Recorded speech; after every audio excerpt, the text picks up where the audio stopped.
உங்களுக்கான இரவு வசனம். நான் ஏற்ற காலத்தில் உங்களுக்கு மழை பெய்ய பண்ணுவேன்.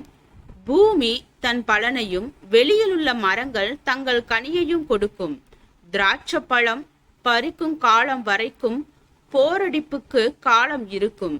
விதைப்பு காலம் வரைக்கும் திராட்சப்பழம் பறிக்கும் காலம் இருக்கும். நீங்கள் உங்கள் அப்பத்தை திருப்தியாக சாப்பிட்டு உங்கள் தேசத்தில் சுகமாய் குடியிருப்பீர்கள். தேசத்தில் சமாதானம் கட்டளையிடுவேன். தத்தளிக்க பண்ணுவார் இல்லாமல் படுத்துக் கொள்வீர்கள். துஷ்ட மிருகங்களை தேசத்தில் இராதபடிக்கு ஒளிய பண்ணுவேன். பட்டயம் உங்கள் தேசத்தில் உலாவுவதில்லை. லேவியராகமம் 26வது அதிகாரம் வசனம் 4, 5, 6.